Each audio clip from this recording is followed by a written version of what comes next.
Sahabat Ibn Mas'ud, Abdullah bin Mas'ud berkata, "Laisa syai'un ya'dil salatal lail min salatin nahar illa arba'an qabla az-zuhri." Nah, dari hadis ini, sahabat Ibn Mas'ud mengatakan tidak ada sesuatu yang menyamai sholat malam dari sholat di siang hari kecuali 4 rakaat sebelum zuhur. Jadi tidak.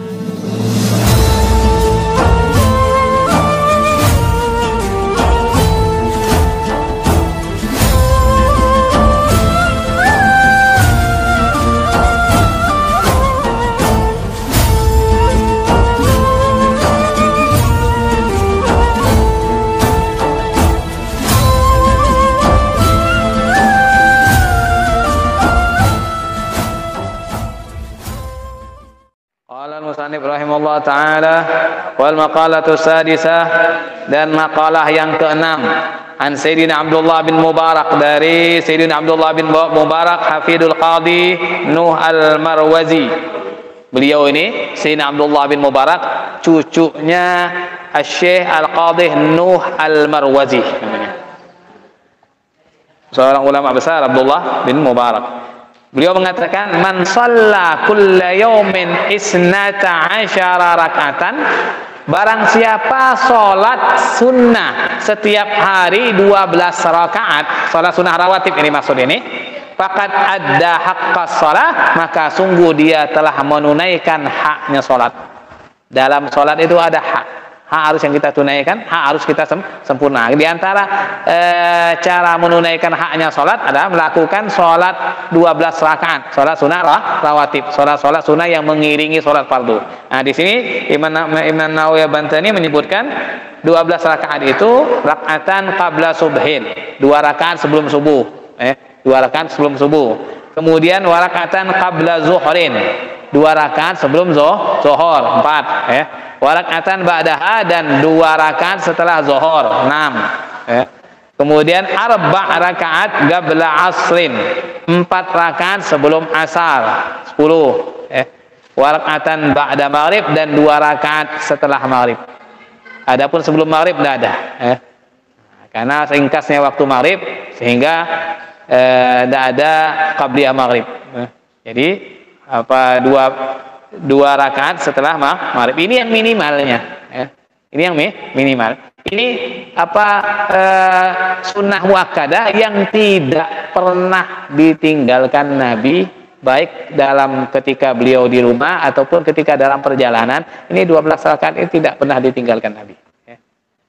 Bahkan kalau ketika Nabi berada di fil hadar, beliau malah melaksanakan sebelum zuhur 4 rakaat, setelah zuhur 4 rakaat, malah ditambah. Kemudian sebelum isya 2 rakaat, ba'dal isya 4 rakaat. Di sini tidak ada ba'dal isya.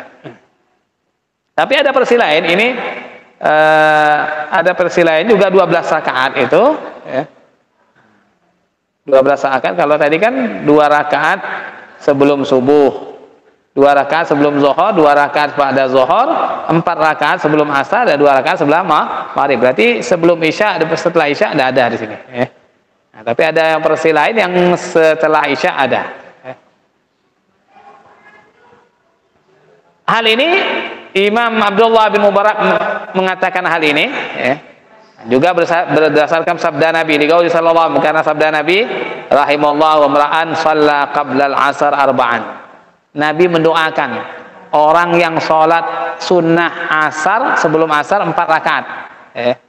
Semoga Allah merahmati seseorang yang sholat sunnah sebelum asar 4 rakaat. Setelah asar tidak ada, setelah asar tidak boleh sholat setelah asar itu. Sampai terbenamnya matahari, haram sholat setelah asar.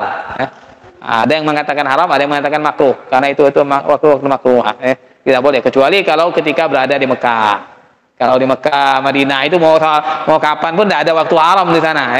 Boleh semua 24 jam boleh sholat, boleh apa, itu kalau di Haramain, tidak ada. Tapi kalau kita di luar Haramain, habis subuh tidak boleh, sampai terbit matahari. habis asar tidak boleh, ketika istiwa tidak boleh, ketika matahari lagi terbenam itu tidak boleh sampai nanti benar-benar tenggelam. Ketika matahari lagi terbit itu tidak boleh sampai ketika sudah isyraq. Kalau baru terbit itu namanya tuluk. Kalau dalam jadwal kan ada tuluk. Tuluk itu terbit, arti matahari baru muncul itu. Itu boleh sholat 15 menit setelah tuluk, itu baru boleh sholat. Kalau sekarang tuluknya itu jam 6 kurang 5 menit kalau tidak salah.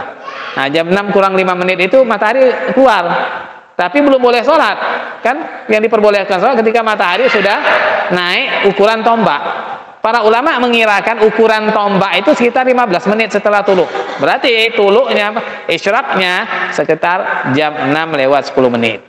Baru boleh sholat. Gitu. Sholat isyraq namanya. Wa kana sallallahu alaihi wasallam yusalli qablaha arba'an yafsil bainahunna bitaslimah. Rasulullah di antara kebiasaan Nabi sebelum asar salat 4 rakaat sunnah dan dipisah dua-dua, dipisah dua-dua berarti 2 kali salam. Nah, ini yang dilakukan oleh Nabi. Walid Tabrani, Imam Tabrani juga memiliki riwayat lain, man shalla 4 rakaat qablal asri haramallahu badanahu 'alan nar. Barang siapa melakukan sholat 4 rakaat sebelum asar, maka Allah haramkan badannya dari api neraka. Ini diantara keutamaan sholat asar sebelum asar 4 rakaat. Allah haramkan badannya dari api neraka. Wa naqala Syekh Khalil Ar-Rasyidi min ad-Dimyati fil Madjar Rabi min khabari Muslim. Syekh Khalil Ar-Rasyidi menukil dari Imam Dimyati dalam kitab Madjar Rabi dari hadis Imam Muslim, ma min abdin yusalli lillahi ta'ala fi kulli yawmin sintai asyarata rakatan tatawuan ghaira faridah. Tidak ada satu orang hamba, tidak ada dari seorang hamba yang melakukan sholat karena Allah Subhanahu wa taala setiap hari 12 rakaat. Salat sunnah bukan fardu, min ghairi fardhi. Salat sunnah bukan fardu, illa banallahu lahu baitan fil jannah, kecuali Allah akan bangun untuknya satu istana di dalam surga. Satu rumah mega istana yang ada di dalam surga. Ini hadis lain tentang keutamaan melakukan salat 12 rakaat, salat sunnah rawatib yang sudah disebutkan tadi. Wa zada Tirmizi, Imam Tirmizi menambahkan yang dimaksud 12 itu ditafsirkan oleh Imam Tirmizi. Yang 12 itu arba'an qabla zuhur. Kan berbeda ini. Ini menurut Imam Tirmizi ini. Ada perbedaan sih. Kalau tadi kan Imam Nawawi Banteni dua rakaat sebelum subuh, 2 rakaat sebelum zuhur, 2 rakaat setelah zuhur, kemudian 4 rakaat sebelum asar dan 2 rakaat setelah maghrib 12. Berarti tidak ada sebelum isya, setelah isya tidak ada. Nah, kalau menurut versi Imam Tirmizi yang 12 rakaat yang ada dalam jaminan hadis ini yaitu 4 rakaat sebelum zuhur.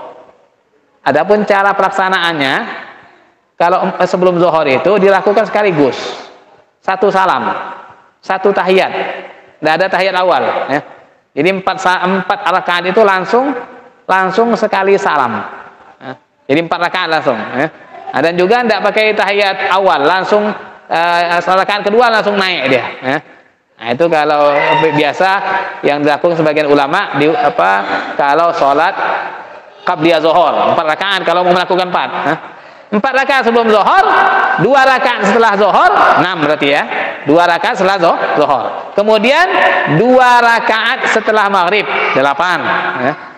Warakatin ba'da isya dan 2 rakaat sebelum setelah isya, ada setelah isya. Warakatin qabla salatil ghadat dan 2 rakaat sebelum subuh. Ini versi Imam Tirmizi, 12 rakaat yang tidak pernah ditinggalkan Rasul, yaitu 4 rakaat sebelum zuhur, kemudian 2 rakaat setelah zuhur, kemudian 2 rakaat setelah maghrib. Berarti asar tidak ada. Qabli asar tidak ada. Kalau yang versi Imam Nawawi tadi kan ada 4 rakaat sebelum asar. Jadi 2 rakaat setelah maghrib, 2 rakaat setelah isya, dan 2 rakaat sebelum subuh. Boleh sama-sama ada riwayatnya, mau milih yang mana? Biar kena semua ya lakukan semua. Jadi sebelum subuh sholat 2 rakaat, nanti sebelum zuhur 4 rakaat, setelah zuhur sholat lagi 4 rakaat, karena ada riwayat juga yang menganjurkan 4 rakaat. Ada riwayat barang siapa yang sholat sebelum zuhur 4 rakaat dan sesudah zuhur 4 rakaat, Allah akan haramkan jasadnya dari api neraka. Ada riwayat seperti itu. Nah, sebelum asar 4 rakaat, habis maghrib 2 rakaat, sebelum isya 2 rakaat, setelah isya 2 rakaat. Bahkan ada yang menganjurkan setelah isya 4 rakaat. Nah, ini diantara ada riwayat dari Imam Tabrani, dia mengatakan Rasulullah bersabda, "Man shalla qabla zuhri 4 rakaat ka'annama tahajjada bihinna min lailatihi." Ini keutamaan salat zuhur, sunnah zuhur 4 rakaat ya. Barang siapa sholat sebelum zuhur 4 rakaat, maka seakan-akan dia bangun sholat tahajud dengan 4 rakaat itu di malam harinya. Artinya pahala sholat sebelum zuhur 4 rakaat ini seperti pahala orang yang bangun malam, seperti pahala sholat tahajud itu nilainya itu. Tapi 4 rakaat, kalau 2 rakaat tidak dapat. Jadi 4 rakaat sebelum zuhur, pahalanya sama dengan pahala orang yang tahajud. Wa man shallahunna ba'dal isya kamislihinna min lailatul qadri. Dan barang siapa sholat 4 rakaat setelah isya, maka pahalanya seperti memperoleh Lailatul Qadar. Nah, jadi bisa dapat Lailatul Qadar setiap malam. Kalau kita melakukan sholat isya 4 rakaat, walaupun ya jelas ya tidak sama orang yang mendapatkan malam Lailatul Qadar, tetapi ini nilainya ini sama seperti pahala orang yang beribadah di malam Lailatul Qadar ini. Sholat dengan melakukan sholat ba'diyah isya 4 rakaat. Ya caranya bisa dua-dua ya, bisa langsung Nah, sholat 4 rakaat dua-dua bisa langsung 2 kali salam. Jadi 4 rakaat sebelum zuhur, 4 rakaat setelah isya. Ini Pak yang disebutkan Imam Tabrani. 4 rakaat sebelum zuhur pahalanya sama seperti orang yang tahajud. Wa min samma qala Ibnu Mas'ud, dari sanalah sahabat Ibn Mas'ud, Abdullah bin Mas'ud berkata, laisa syai'un ya'dil salatal lail min salatin nahar illa arba'an qabla zuhri. Dari hadis ini sahabat Ibn Mas'ud mengatakan tidak ada sesuatu yang menyamai sholat malam dari sholat di siang hari kecuali 4 rakaat sebelum zuhur. Jadi tidak ada sholat sunnah yang dilakukan di siang hari yang pahalanya menyamai pahala bangun malam, pahala tahajud, kecuali sholat 4 rakaat sebelum zuhur ini. Jadi sholat sunnah yang menyamai pahala bangun malam ini, ketika seseorang melakukan sholat zuhur 4 rakaat, maka sama dengan bangun malam dia, sudah dapat pahala bangun malam. Ini kata sahabat Ibn Mas'ud. Wa fadluhunna ala salatin nahar ka fadlil jama'a ala salatil wahid. Keutamaan sholat malam dengan sholat di siang hari itu seperti sholat jamaah dengan orang sholat sendiri. Kalau orang sholat jamaah pahalanya 27 kali lipat. Kalau sholat sendiri kan 1 saja. Nah, gitu juga kalau orang sholat di malam hari pahalanya itu 27. Sholat di siang hari 1. Begitu juga zikir. Begitu juga yang disebutkan Syekh Ahmad Tijani juga dalam beberapa wasiatnya, beliau menyebutkan bahwasanya zikir, entah itu amal ibadah di malam hari itu dilipatkan menjadi 500 kali lipat dengan ibadah di siang hari. Kalau orang baca sholawat di malam hari sekali itu pahalanya, kalau di siang hari sama dengan 500 kali. Kalau sholat 2 rakaat di malam hari, pahalanya sama dengan sholat 1000 rakaat di siang hari. Itu pahala ibadah malam itu lebih banyak daripada ibadah siang hari. Makanya beliau itu diantara kebiasaan beliau mentakdim, Wirid yang harusnya dibaca setelah subuh, beliau ajukan dibaca di malam hari sebelum subuh atas izin Rasulullah. Wirid lazimah pagi itu ditakdim oleh beliau untuk memperoleh pahala ibadah di malam hari ini. Maka alangkah ruginya kalau orang di malam hari cuma digunakan untuk tidur, ngobrol tuh enggak ibadah ya. Karena nilai pahalanya sungguh besar. Memang itu waktu kita istirahat, tetapi kita sempatkan juga untuk ibadah sunnah, bangun malam, berzikir, sholawat. Nah, kita jangan sampai hanya kita gunakan untuk istirahat full umpamanya. Adalah beberapa zikir yang kita baca, sholat sunnah yang kita lakukan di malam hari, karena fadilahnya sangat besar sekali itu. Suma wa kana sallallahu alaihi wasallam yusallihinna wa yutilu fihinna ruku'a wa suju'a. Rasulullah sallallahu alaihi wasallam Rasulullah sallallahu alaihi wasallam melakukan salat malam ini. Salat malam, dan dalam salat malam itu beliau memperpanjang ruku' dan sujudnya. Yang dilamakan oleh Rasulullah ketika salat malam, ruku' dan sujudnya. Yang biasa dilakukan oleh Rasulullah setiap malam beliau sholat 11 rakaat. Ini 11 tahajudnya Nabi setiap malam itu. Dan dalam sholat malamnya itu yang tidak cepat-cepat Nabi, yang diperlama justru ketika ruku dan sujud itu lama. Wa yaqulu, dan beliau bersabda, innaha sa'atun tuftahu fiha abwabus sama. Sesungguhnya di malam hari itu, di ketika waktu-waktu sahar, waktu-waktu sahur itu adalah waktu-waktu di mana pintu-pintu langit sedang dibuka oleh Allah SWT. Fa uhibbu ayyas'at li fiha amalan sholeh, maka aku suka, aku kepingin ketika pintu langit dibuka, aku sedang melakukan ibadah, amal soleh supaya naik masuk ke pintu langit tersebut sampai kepada Allah. Ini diantara tujuan Nabi melakukan ibadah di malam hari, karena di malam hari pintu langit sedang dibuka. Aku kepengen nanti ketika pintu langit sedang dibuka, aku sedang beribadah, kata Rasulullah. Sehingga amal solehku langsung tembus, dilihat oleh Allah Subhanahu wa Ta'ala. Itu yang disabdakan oleh Nabi. Di situ di malam hari itu Allah memanggil. Di waktu-waktu sahur Allah tiap malam memanggil, mana orang punya hajat minta, mana orang yang sedang sakit minta, mana orang yang sedang punya kebutuhan minta, mana orang yang punya cita-cita, ada masalah, problem minta. Ini ditawarkan oleh Rasul, setiap malam ditawarkan. Cuman kita aja tidak mau bangun, kita aja tidak mau bangun, padahal ditawarkan oleh Allah setiap malam. Waman sama min kulli syahrin salasa ayyam. Nah, kemudian masih lanjutan makalah Imam Abdullah bin Mubarak. Barang siapa puasa setiap bulan 3 hari, wahyal ayyamul bid, itu yang disebut dengan ayyamul bid. Ini yang biasa dilakukan Nabi dan tidak pernah ditinggalkan Nabi. Nabi itu tidak lepas dari puasa, tidak hanya Ramadan saja. Setiap bulan itu tidak kurang 10 hari Nabi puasa. Senin Kamis sudah jelas. Kemudian ditambah lagi ayyamul bid. Ayyamul bid itu hari ketika bulan lagi terang, 13, 14, 15. Itu ayyamul bid namanya. Ini Nabi puasa. Nah, barang siapa puasa setiap bulan 3 hari, pokoknya setiap bulan 3 hari, mau di awal, mau di akhir, mau di tengah, tapi yang dianjurkan ya ayyamul bid itu, yang biasa dilakukan oleh Nabi. Wa hiya sadisa asyara wa taliyahu illa fil hajjati yasumu sadi asyar. Yaitu hari yang ke-13 dan 14 dan 15, kecuali pada musim haji. Kalau musim haji kan tidak boleh, kan ada hari tasyrik itu, haram berpuasa. Nah, jadi kalau musim haji diganti 16. Jadi kan 13 ini tidak boleh, 14, 15, 16. Jadi kalau musim haji kan 10, 11, 12, 13 itu tidak boleh puasa, haram berpuasa ini.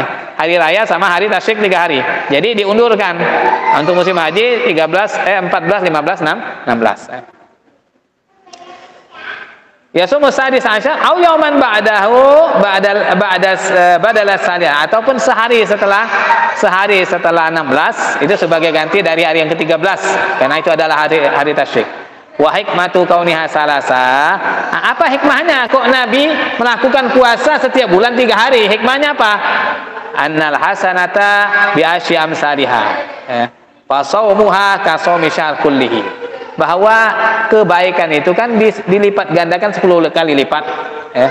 Nah, 10 kali lipat, maka puasa 3 hari itu sama dengan puasa sebulan. Satu hari puasa seperti 10 kali lipat, berarti sudah 10 hari dia. Nah, 2 hari puasa berarti 20 hari. 3 hari puasa berarti 30 hari dia. Nah, seakan-akan 3 hari puasa, tetapi ganjarannya 30 hari. 3 hari puasa ganjar 30, sebulan dia puasa. Maka itu diantara hikmahnya. 3 hari itu. Walidzalika yahsul aslu sunnah bi shaumi salasa min ayyami asyahr kata itu. Disebutkan dalam kitab Tuhfah, oleh karena itu dapat sunnahnya pokoknya puasa 3 hari dalam sebulan itu, mau dia di hari 13, 14, 15 ataupun di terakhir ataupun di awal ataupun di awal sehari, di tengah sehari, di akhir sehari, pokoknya sebulan 3 hari dapat sunnah sudah. Dapat sunnah. Tetapi yang afdolnya, yang sesuai, yang biasa dilakukan Nabi, yaitu di hari bulan-bulan terang 13, 14, 15.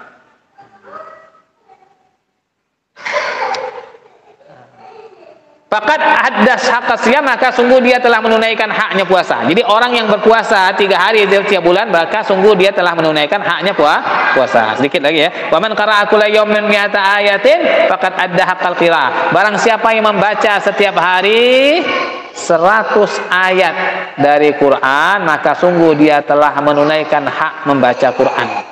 Quran itu punya hak untuk dibaca, bukan hanya sekedar disimpan untuk pajangan, tetapi punya hak untuk dibaca. Nah, maka minimal menurut sahabat Abdullah minimal haknya Quran itu sudah kita tunaikan kalau setiap hari kita baca 100 ayat. 100 ayat. Kalau kita baca surat Yasin saja setiap hari berarti kan sudah 83 ayat. Nah, ditambah dengan kulhu 3 kali sebelum tidur, atau ditambah lagi ayat-ayat yang lain, nah sudah insya Allah cukup 100 kali. Ataupun membaca Yasin setiap hari, ditambah Al-Muluk sebelum tidur, itu sudah 100 ayat. Yang biasa, yang tidak pernah ditinggalkan Nabi, sebelum tidur baca Al-Muluk 30 ayat itu Al-Muluk. Nah, Yasin bisa sebelum habis subuh ataupun habis maghrib biasa ya, Yasin. Juga surat Waqiah yang dianjurkan Nabi juga Nah, sampai habis asar dibaca, terutama yang dianjurkan para perempuan, itu dianjurkan Nabi dalam hadis disebutkan hendaklah para perempuan membantu suami-suaminya supaya dilancarkan rezekinya dengan membaca surat Waqiah setiap habis asar. Itu yang dianjurkan Nabi. Itu kalau kita rutinkan air itu, ya berarti sudah setiap hari kita baca Quran. Walaupun tidak setiap bisa urut terus sampai hatam, ya, yang kita mampu saja baca. Yang penting dalam sehari kita ada baca Quran. Jangan sampai tidak ada baca Quran. Ini yang dianjurkan oleh Nabi. Wa qiraatul munjiyat as-sab'a aula, membaca surat-surat penyelamat yang 7, munjiyat disebutkan munjiyat itu yang lebih utama, yaitu Alif Lam Mim Tanzil, Sajadah, surat Yasin, surat Fusilat, surat Ad-Dukhan, surat Waqiah, surat Al-Hasyr, dan surat Al-Muluk. Ini yang dianjurkan setiap hari dibaca, yang biasa dibaca Nabi. Wa an yaqra idza asbaha wa idza amsa awailul hadid wa khawatimul hasyr wal ikhlas wal muawwizatin salasan. Dan juga hendaklah dia membaca setiap pagi sore ini awalnya surat Al-Hadid itu 3 ayat dari surat Al-Hadid, lupa ana 3 ayat dari surat Al-Hadid sama akhir dari surat Al-Hasyr. Lau anzalna hadzal qur'ana ala jabalin ra'aitahu khashiyan mutasaddian min khasyatillah, terus. Nah, itu pagi sore itu lebih bagus. Baca surat Ikhlas juga 3 kali. Au mau'izatin 3 kali. An-Nas, Al-Falaq 3 kali pagi sore atau minimal ya sebelum tidur dibaca. Kemudian yang terakhir, wa man tasaddaqa fi jum'atin bidirhamin faqad adda haqqas sadaqah. Barang siapa bersedekah setiap Jumat 1 dirham, dirham itu uang perak ya. Maka atau bima, ataupun yang serupa dengan 1 dirham. Berapa satu uang perak sekarang? 1 gramnya. Ukurannya sekitar 2 gram itu perak. Maka sungguh dia telah menunaikan hak sedekah. Jadi minimal kalau kita tidak bisa sedekah setiap hari, setiap Jumat itu bawa uang ya 5.000 ataupun 10.000 semampunya, setiap Jumat. Kalau bisa dianjurkan malah setiap hari, yang dianjurkan Syekh Ahmad Tijani radhiyallahu anhu setiap hari adalah mau sholat subuh bawa 2.000 masukkan ke dalam tok masjid atau tok musala, berarti kan sedekah sudah tiap hari ada 1.000 ada 2.000. Kalau ada umpamanya orang yang minta ya dikasih, kalau ada. Nah, itu dia dianjurkan. Kalau memang tidak mampu ya minimal setiap Jumat itu kita bawa uang sedekah di masjid atau di musalla. 1 dirham di sini dianjurkan. Maka barang siapa bersedekah 1 dirham setiap Jumat, sungguh dia telah menunaikan hak sedekah. Wal maqalatu sabiyah wallahu a'lam bissawab. Alhamdulillah, mudah-mudahan kajian kita ini bermanfaat, bisa menjadikan kita memperoleh ilmu yang manfaat dunia akhirat. Allahumma amin ya rabbal alamin.